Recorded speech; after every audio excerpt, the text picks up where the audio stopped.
এতিয়া পৰা টেনশ্যন ল'ব নালাগে, তোমালোকে খালি পঢ়ি যোৱা, বাকী টেনশ্যন আমি ল'ম, আমি তোমালোকক কেনেকৈ ভাল কৰাব পাৰোঁ। মৰমৰ ছাত্ৰ ছাত্ৰীসকল, কি খবৰ, পঢ়া শুনা কৰিছা নাই? মেইনলি এইটো ভিডিঅ' তোমালোকৰ ক্লাছ 11-12ত যিসকল ছাত্ৰ ছাত্ৰীয়ে পঢ়ি আছা, মেইনলি তোমালোকে যিসকলে এবাৰ ফাইনেল পৰীক্ষাত তোমালোকে এপিয়াৰ হ'বা। চ' মোলৈ বহুত ৰিকুৱেষ্ট আহি থাকে ষ্টুডেণ্টৰ যে ছাৰ আপুনি ছায়েন্সৰ ষ্টুডেণ্টখিনিয়ে ভিডিঅ' দি থাকে, কিয় আৰ্টছৰ আমাৰ ছাবজেক্টবোৰ নিদিয়ে। চ' চবকে যাতে হেল্প হয় তাৰ কাৰণে আমি এটা নতুন আজি ছাবজেক্ট এটা ইন্ট্ৰডিউচ কৰিছোঁ, সেইটো হৈছে তোমালোকৰ ইংলিছ। ইংলিছৰ লগতে আৰু অলটিটো থাকিব, মেইনলি তোমালোকৰ ফ'কাছ হ'ব ইংলিছত, যিহেতু ইংলিছ ছাবজেক্টটো এনেকুৱা এটা ছাবজেক্ট সেইটো ছায়েন্স হওক, আৰ্টছ হওক, কমাৰ্চ হওক, সকলো ষ্টুডেণ্টে পঢ়িবই লাগিব। আৰু যিহেতু আমাৰ চেনেলটোত ফিজিক্স, কেমেষ্ট্ৰি, মেথছৰ ভিডিঅ' মেক্সিমাম তোমালোকে পাই আছা, কেৱল তোমালোকে যদি ভাবিছা যে হায়াৰ ছেকেণ্ডেৰীত এটা ভাল স্ক'ৰ কৰিব লাগিব, কাৰণ ডিগ্ৰীত ক'ৰবাত তোমালোকে পিছত এডমিশ্যন ল'ব গ'লে হায়াৰ ছেকেণ্ডেৰীৰ পাৰ্চেণ্টেজটো মেটাৰ কৰিবই, আৰু সেইটো কম হ'লে তোমালোকে ভাল কলেজ এখনত ছিট নাপাবা, আৰু নিজৰ লগা ছাবজেক্টটোতো তোমালোকে মেজৰ ল'বলৈ নোৱাৰিবা, বা যি লাইনতে নিজক কিয় লাগিবই। গতিকে তোমালোকে কেৱল ফিজিক্স, কেমেষ্ট্ৰি, মেথছ বা বায়'লজিতে তোমালোকে ফ'কাছ কৰিলেতো নহ'ব, গতিকে ভাল স্ক'ৰ কৰিবলৈ মেইনলি লাগিব ইংলিছ। আৰু সেইকাৰণে আমাৰ লগত এগৰাকী আজি মেম আমি ইন্ট্ৰডিউচ কৰিছোঁ। মেমে আজিৰ পৰা আমাৰ লগত পুৰা ক্লাছ 12 শেষ নোহোৱালৈকে তোমালোকৰ ক্লাছ 11ৰো আহিব, ক্লাছ 12ৰো আহিব, তোমালোকৰ গোটেইখিনি যাতে গোটেইকেইটা ছাবজেক্ট তোমালোকে আমাৰ লগত জড়িত হৈ তোমালোকে পাব পাৰা, তাৰ কাৰণে নতুনকৈ আমি ভাবিলোঁ তোমালোকৰ যাতে সকলোৰে সহায় হওক, ইংলিছটো আমি ইন্ট্ৰডিউচ কৰিম। চ' ইংলিছটো আমাৰ লগত আজি আছে চাহিন মেম। মেমে যদিনো তোমালোকৰ অনলাইনত আজি প্ৰথম, মেমে অফলাইনত বহুতখিনি ষ্টুডেণ্ট বৰ্তমান মেমে পঢ়াই আছে, মেমৰ এক্সপিৰিয়েঞ্চ আছে, গতিকে ভাবিলোঁ তোমালোকে সকলো ছাবজেক্ট তোমালোকে সমানে যাতে আগুৱাই যাব পাৰা আৰু এটা ভাল স্ক'ৰ কৰিব পাৰা, গতিকে বহুত কষ্ট কৰি মেমক আজি লৈ অহা গৈছে, বহুত দূৰৰ পৰা আহিছে মেম। আজিৰ পৰা আমাক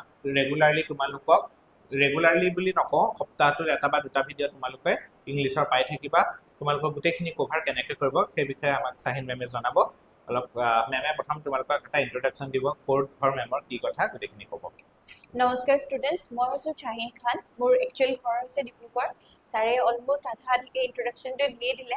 বাকী মই নগাঁও কলেজৰ পৰা ইংলিছত মেজৰ লৈ পেলাই গ্ৰেজুৱেশ্যন কৰিছোঁ, আৰু তাৰ পাছত মই LLBও কমপ্লিট কৰিলোঁ, আৰু LLB কমপ্লিট কৰিলোঁ। চ' বেচিকেলি যদি আমি আগবাঢ়োঁ তেনেহ'লে ইংলিছটো কি, ইংলিছৰ ইউজেছ কি? তো ইংলিছ এটা ক'ৰ ছাবজেক্ট হয়, নট অনলি স্কুল, কলেজ, বাকী ৰেষ্ট অফ আৱাৰ একাডেমিক্সে চাওঁ বা কম্পিটিটিভ এক্সাম এটাই চাওঁ, ইংলিছৰ ছাবজেক্টটো লাগিব যেতিয়ালৈকে ফাৰ্ষ্ট পেপাৰ চেক কৰে ইংলিছৰ।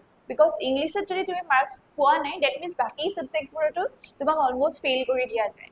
তো কথাটো শুনিব বেয়া লাগে, কিন্তু এইটো কথাই সঁচা হয়। আৰু ইংলিছটো আমি সদায় ইজ আছ কৰি থাকোঁ, এক্সামৰ সময়ত আমাৰ মনত পৰে ডেট ইংলিছটো কিবা এটা ছাবজেক্ট হয় য'ত আমি ভাল এটা স্ক'ৰ কৰিব লাগিব। তো বেটাৰ স্ক'ৰ কৰিবলৈ কাৰণে আমি ইংলিছটোত কনচেনট্ৰেট কৰিব লাগিব। চ' মই তোমালোকৰ ওচৰত ইংলিছটো টেকল কৰিবলৈ কাৰণে তোমালোকক একদম ইজিয়েষ্ট ৱে তোমালোকৰ ইংলিছটো শিকাম, যাৰ থ্ৰুদি তোমালোকৰ বাকী কোৰ্চখিনি প্ৰিপেৰেশ্যন কৰাত আৰু ইংলিছত যে তোমালোকে কনচেনট্ৰেট কৰি থাকিব নালাগে, আৰু ইংলিছটো কমপ্লিট তুমি সেই স্ক'ৰিং ছাবজেক্ট এটা ধুনীয়াকৈ স্ক'ৰ কৰিবলৈ পাৰা, তাৰ ওপৰত বেছি কনচেনট্ৰেট নকৰি বাকী ছাবজেক্টবোৰৰ ওপৰতো তোমালোকে ইকুৱেলি কনচেনট্ৰেট কৰিব পাৰা, তাৰ কাৰণে মই তোমালোকক প্ৰপাৰলি প্ৰিপেৰেশ্যন কৰাই দিম। Thank you. দেখিছে মেমে ধুনীয়াকৈ কৈছে কথাখিনি, গতিকে তোমালোকে আমাৰ লগত জড়িত হৈ থাকা।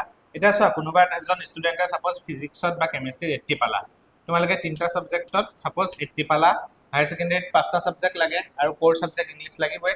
বাকী ছাবজেক্টত তুমি ইংলিছ বহুত ষ্টুডেণ্ট পাওঁ, এই বছৰটো কিমান মোলৈ হায়াৰ ছেকেণ্ডেৰী ৰিজাল্টৰ পিছত মোলৈ মেছেজ আহিছে, ফোন আহিছে, ইংলিছখনৰ কাৰণে কি হৈছে, ইংলিছ আৰু অলটি বা ইংলিছ আছামিজৰ কাৰণে পাৰ্চেণ্টেজটো গৈ পেলাই 60 পাইছেগৈ। তুমি 3টা ছাবজেক্টৰ 80 পালা, ধৰি ললোঁ লেটাৰ মাৰ্ক পালা, কিন্তু তোমাৰ ছাপ'জ ইংলিছত 60 পালা, অলটিত বোলে 50 পালা। মই এটা এক্সাম্পল দিছোঁ, কিমান হ'বগৈ তোমালোকৰ? 35, 350হে হ'ল। 350 হোৱাৰ লগে লগে ডিভাইড বাই 5 কৰিলে তোমালোকৰ কিমান হ'ব? 70%হে হ'ল। তোমালোকে 3টা ছাবজেক্টৰ 80 পাই পেলাই কি লাভ, যদি তোমালোকে অভাৰঅল 70%হে পাব পাৰিলা। বুজি পাইছানে? গতিকে এইকেইটা ছাবজেক্ট তোমালোকে যদি এৰি চলিছা, যদি হায়াৰ ছেকেণ্ডেৰী ভাল ৰিজাল্ট কৰিব মন আছে, তোমালোকে ফিজিক্স পঢ়া, কেমেষ্ট্ৰি পঢ়া, বা যিসকল ষ্টুডেণ্ট আৰ্টছতো পঢ়ি আছা বা কমাৰ্চত, তোমালোকে ইংলিছটোত ভাল এটা স্ক'ৰ কৰিবই লাগিব যদি তোমালোকে ৰিজাল্টটো ভাল কৰিব খোজা। আৰু মেমে সেইকাৰণে তোমালোকক সেইটো হিচাপত লৈ যাব যাতে তোমালোকে ফাইনেলত এটা খুব ভাল স্ক'ৰ কৰিব পাৰা। গতিকে যাতে কম কষ্টত কম সময়ত তোমালোকে বেছি স্ক'ৰ কৰিব পাৰা, আমি সেই বস্তুকেইটাত ফ'কাছ কৰিম। তোমালোকক গ্ৰামাৰৰ পৰা আদি কৰি মেমে গোটেইখিনি কৰিব লগতে তোমালোকক টু দা পইণ্ট ডাইৰেক্ট য'ত পৰীক্ষা তোমালোকে ফ'কাছ কৰি যিখিনিত ফ'কাছ কৰি গ'লে মাৰ্কছ স্কৰিং হেল্প হয় গতিকে থেংক ইউ তোমালোকে আমাৰ লগত জড়িত হৈ থাকিবা কেমেষ্ট্ৰি ভিডিঅ'বোৰতো আহি আছে এইবোৰত চিন্তা কৰিব নালাগে এতিয়া পৰা টেনশ্যন ল'ব নালাগে তোমালোকে খালি পঢ়ি যোৱা বাকী টেনশ্যন আমি ল'ম আমি তোমালোকক কেনেকৈ ভাল কৰাব পাৰোঁ ঠিক আছে thank you very much for ৱাচিং